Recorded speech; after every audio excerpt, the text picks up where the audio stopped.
Hey guys, welcome back. There is a national manhunt for this monster, 47-year-old Derrell Damon Brown from Michigan, wanted for double murder of 47-year-old Charlita Baberbay and 25-year-old Kiana Griffin. In March of 2019, police dispatch received a call, a woman whispering, "Help me, please. He already killed my auntie and he is going to kill me. I'm going to die." 7 minutes and 41 seconds later, police arrived at the home, knocked on the door 4 times, tried the number back once or twice, and after 3 minutes left.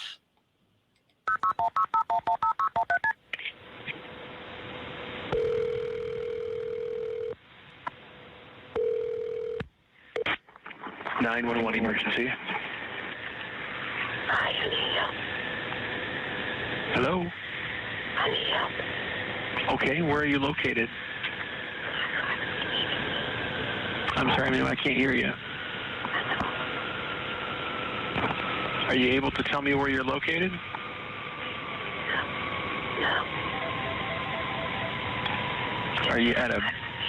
553 Sheldon Avenue Southeast. Please hurry now. Okay, I got Sheldon. What's the number? 553. Hurry, please hurry up. 553 Sheldon. Okay, can you tell me what's going on there? Can you just hurry up, please? I'm gonna die. It's me. You're trying to kill me. You already killed my auntie. You need to hurry up, please. Okay, ma'am, I'll start the police that way. Can you tell me what your name is? Kiana. The 911 call ended seconds later and the police response began. The Grand Rapids officers who arrived on scene that morning had no way of knowing their actions over the next few minutes would soon come under intense scrutiny. Suspicious condition. We have a female whispering on the line that somebody's trying to assault her. This call looked interesting. That's why you wanted to join the fun? Trying to kill her. One of the officers wondered if the 911 caller had mental health issues. Sounds like she could be 96 too, you know. 7 minutes and 41 seconds after the 911 call ended, 3 Grand Rapids police officers knocked on the door at 553 Sheldon Southeast. 4 times they knocked, tried the doorknob, but found it locked. 1870, can you try to call back? 1878, there was no answer. Try the side doors.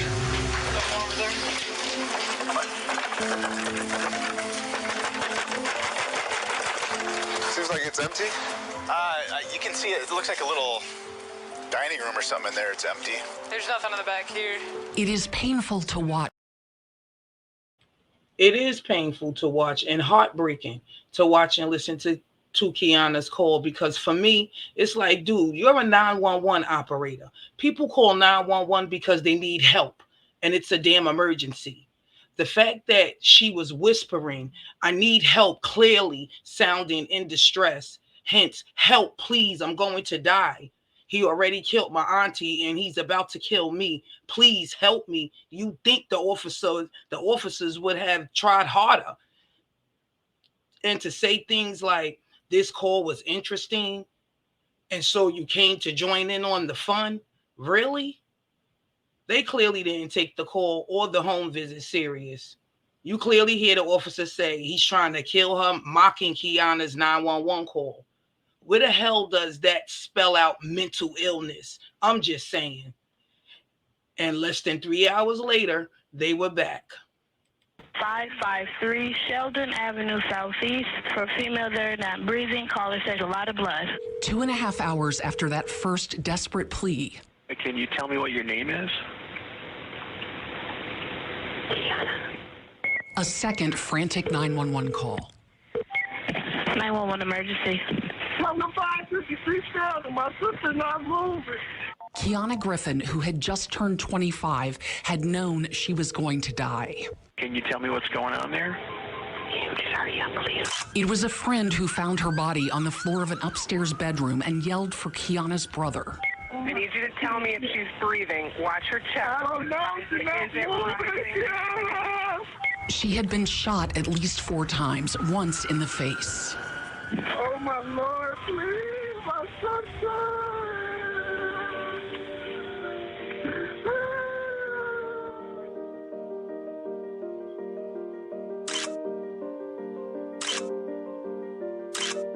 In another bedroom, police found Kiana's aunt lying under a blanket, an iPad still playing, propped up by a pillow beside her. Under the bed, police discovered a blood-stained roll of duct tape. Sherlita Bay had been shot in the back of the head. The two women lived at the home with its owner, Jacqueline Bay, who would later die in the house fire, and Sherlita's live-in boyfriend, unaccounted for after the murders. But this man blindsided all of us. We spoke to the victim's family in 2020, gathered on that doomed front porch, candles in view.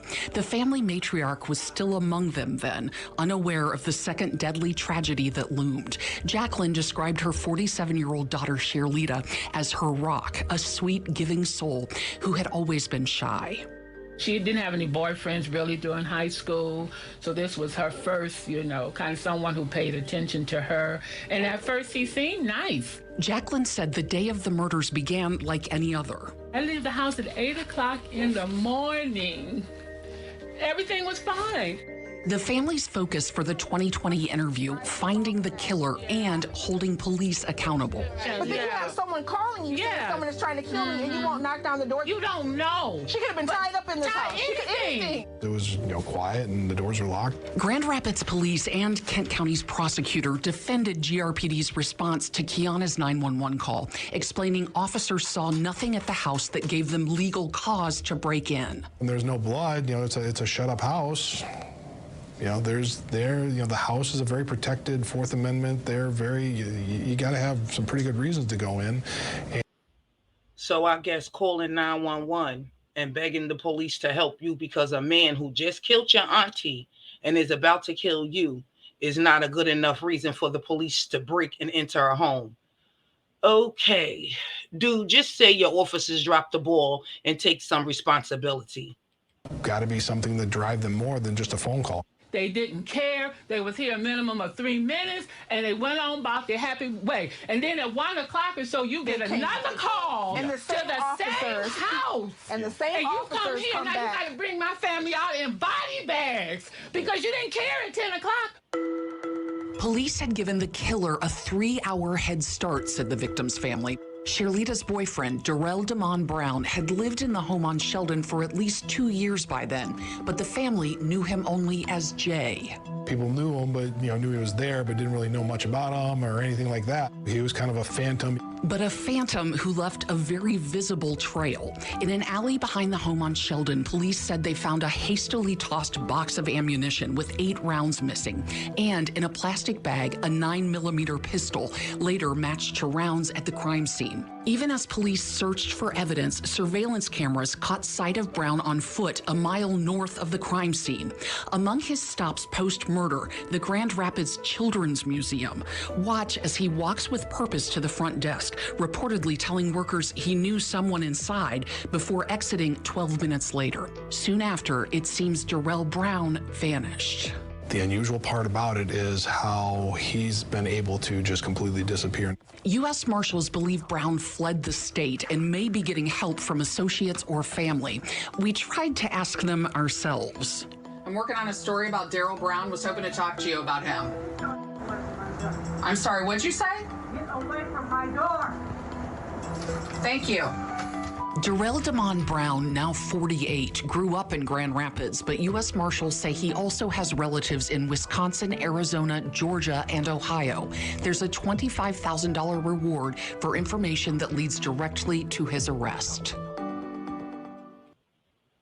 Hell, he was able to disappear because Kiana wasn't taken serious. And now here we are, 3 years later. He has still not been captured. The family is pleading and asking for help. And it's now a manhunt with a $25,000 reward leading to his capture. And a plea tonight from the family of 2 Grand Rapids women shot and killed in their home.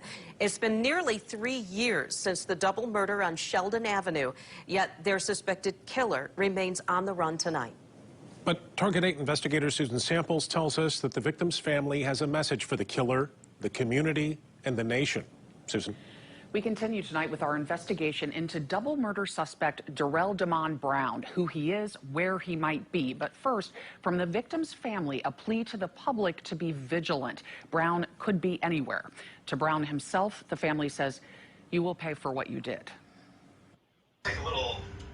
They could not have sat here 3 years ago. Too raw was their grief over losing 47-year-old Sherlita Bay, a sweet and gentle soul, and her 25-year-old niece, big-hearted and bubbly, Kiana Griffin. But on this day, this family fought through it, wanted to see the first airing of the 911 call Kiana made 2 hours before her brother found her and Sherlita shot dead. 911 emergency.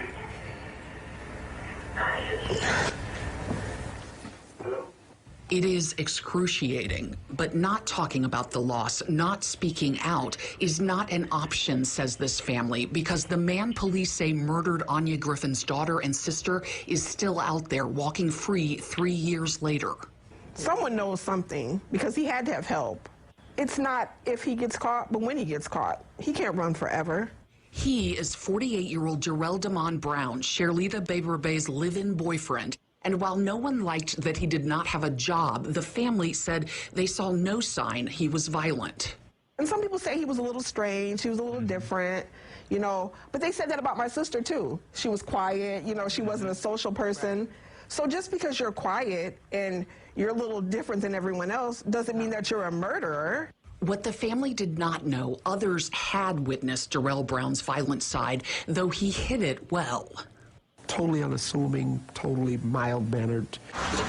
Reverend Robert Dean believes it was a couple years before the murders that he spotted Brown rummaging through his church's dumpster, found out he was homeless, and let him live for several months in Dean's New Life Church of God in Christ, until one of Brown's girlfriends, not Sherlita, paid the pastor a visit. She felt he was very nice, very mannerable, but there was that certain little element she was afraid of. That's when Brown barged into the pastor's office. I said, well, I was just talking about you.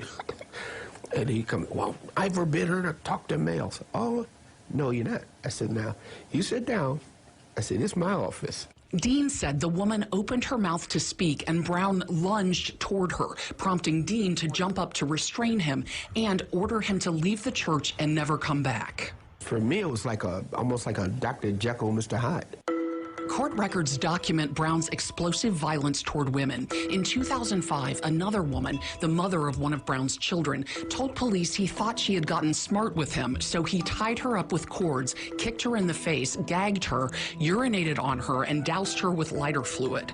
She escaped and later wanted the charges dropped because she said she still loved him, knew he needed help, and did not think he would get it in prison. Brown ultimately pleaded guilty to misdemeanor domestic violence.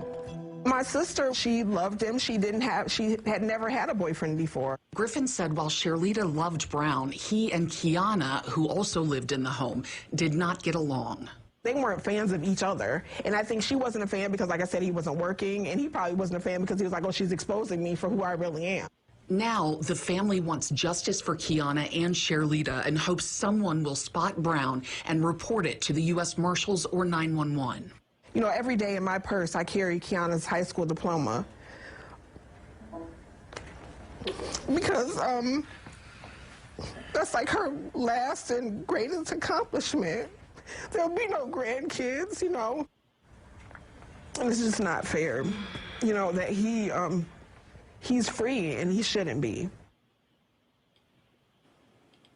U.S. Marshals think Derrell Brown fled the state after the murders and may be getting help from relatives. He has family here in Grand Rapids, Wisconsin, Arizona, Ohio, Georgia, and Pennsylvania. If you know anything about where he is, you're asked to call U.S. Marshals, Silent Observer, or 911. He didn't hide it too well. I just think he just kept getting a pass. But that's right. He can't run forever, and he will get caught. I just pray he get caught before he kills another woman, because clearly he has issues. His child's mother, who escaped his wrath in the past, should have never dropped those charges. But that's just my opinion. Let's help bring awareness to this monster and help the U.S. Marshals find him. I will bring you updates on this story as the information comes out. With that being said, guys, thank you for watching. Thanks for listening. Hit that like button and subscribe to the channel. Smash that notification bell so you'll see when I drop new videos. And follow all my platforms, Facebook, Twitter, Instagram, and TikTok. All at Sister Girl Talk TV.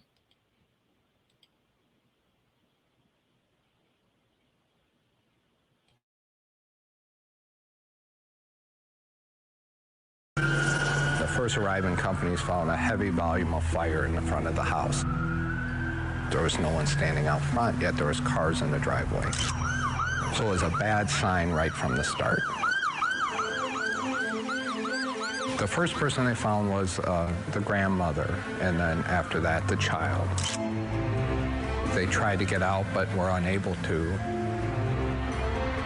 It was caused by candles that were part of a vigil the night before. They were left burning. The house was the scene of a previous crime.